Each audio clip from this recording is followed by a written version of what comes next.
Forget everything you know about how America became rich. Beneath the stories of innovation and liberty lies a horrifying truth that shaped the economy of the southern United States: the systematic breeding of enslaved African Americans. As the transatlantic slave trade was increasingly condemned and eventually outlawed in the early 1800s, plantation owners, politicians, and businessmen in the American South were faced with a grim challenge: how to maintain and expand a labor force without the ability to import new slaves. Their answer was monstrous: the rise of domestic slave breeding farms, where human beings were not only considered property but also treated as livestock for the purpose of reproduction. These breeding farms emerged not as isolated incidents but as an organized, economically driven network spread across the South, particularly in Virginia and Maryland. The goal was not just to sustain the slave population, but to multiply it exponentially for sale and use across plantations in the Deep South. Young black women, often as young as 12 or 13, were targeted and forced into pregnancy, sometimes by other enslaved men chosen as stockmen, and other times directly by their white masters. The practice was so normalized that home medical guides were published to aid in slave childbirths, not out of compassion, but because each child represented significant profit.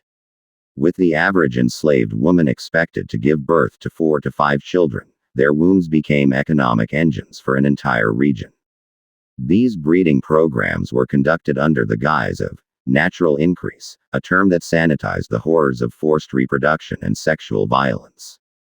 The term ignored the reality of control, coercion, rape, and the physical and psychological toll placed upon these women. Many were rewarded with the promise of freedom if they birthed a certain number of children, 15 in some accounts, but such promises were often broken, leaving them in perpetual bondage. Families were torn apart as children were sold off immediately after birth, and women lived in constant fear of separation, abuse, and death. The physical danger of repeated pregnancies without medical care and the trauma of losing child after child to the slave market was considered inconsequential by the system that viewed people as tools. These breeding farms were concentrated in the Upper South, especially Virginia, which came to dominate the internal slave trade as it transitioned from a tobacco economy to one fueled by the sale of human beings.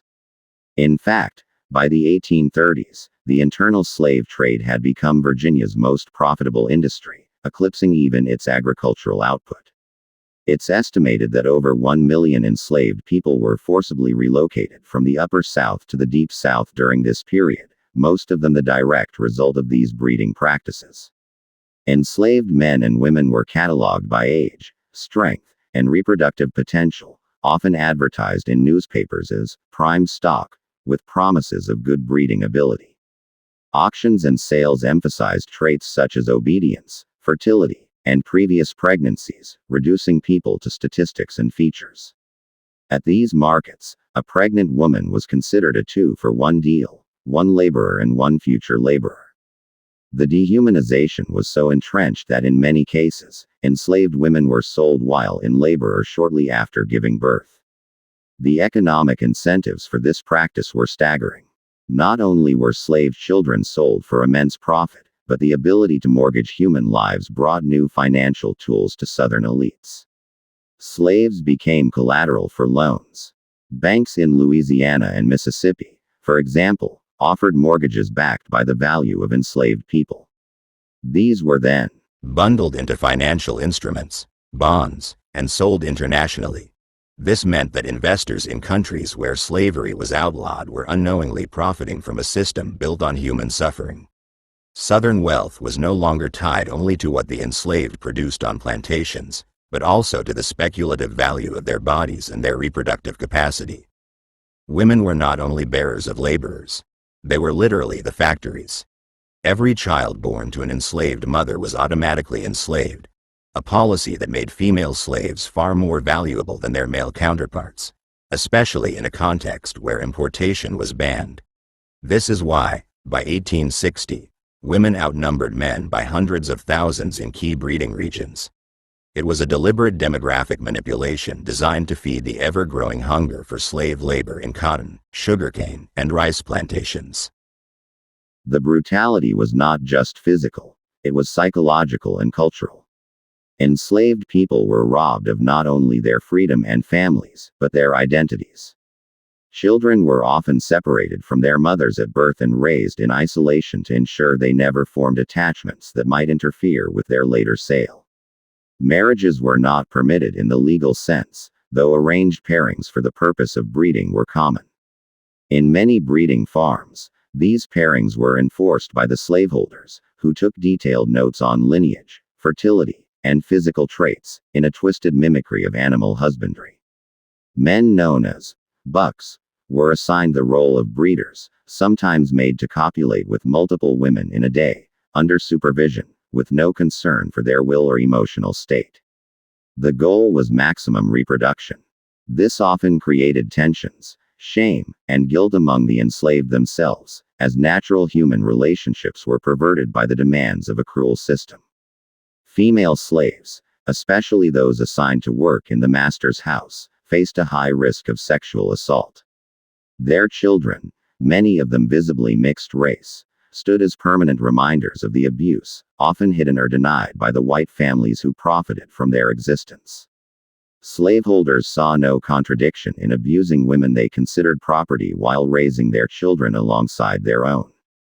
These contradictions were reconciled through dehumanization and the belief in white supremacy. The intellectual culture of the South, including newspapers, pseudoscientific journals, and even churches, contributed to justifying these practices. Theological arguments were made about the biblical sanction of slavery. Scientific racism claimed Africans were biologically inferior and thus suited for hard labor and reproductive exploitation. Even the United States Constitution, through the Three-Fifths Compromise, embedded the idea that enslaved people were less than human into the nation's founding document. It is in this ideological climate that the horror of breeding farms was able to flourish without widespread moral outcry. To many in the South, it was not a crime but a necessary enterprise, part of the so-called peculiar institution that upheld their way of life. By the time the Civil War erupted, the breeding industry had left scars that would endure for generations. The legacy of forced reproduction haunted the descendants of enslaved people. It disrupted family lines, traumatized communities, and laid the groundwork for systemic racial inequalities that persist today. Even after emancipation, many of the myths and stereotypes born from the breeding farms endured. The hypersexualization of black men, the portrayal of black women as promiscuous, and the belief in the inferiority of black families. These ideas were cultivated deliberately during slavery to justify abuse and were kept alive afterward to justify segregation and economic disenfranchisement. The wealth generated by the forced birth of children, estimated to be worth billions in 19th century dollars, was never compensated, never acknowledged formally by the institutions that benefited from it. Instead, many of the families and banks that profited from these atrocities went on to become foundational parts of American industry, politics, and finance. Some of their descendants still wield influence today. Meanwhile, the descendants of the enslaved carry intergenerational trauma, both psychological and material. The United States has never formally reckoned with the reality of slave breeding farms. They are not taught widely in schools. Few monuments or memorials exist. Yet their impact is undeniable. In many ways, they represent the most distilled form of slavery's horror, stripping away not only freedom but the very essence of human identity, the ability to control one's own body and family. The story of America's economic rise is inseparable from the violence of these farms. To confront it is not to tear down the nation's past but to understand it fully, to name the truth, and to ensure such dehumanization is never repeated. We owe it to history.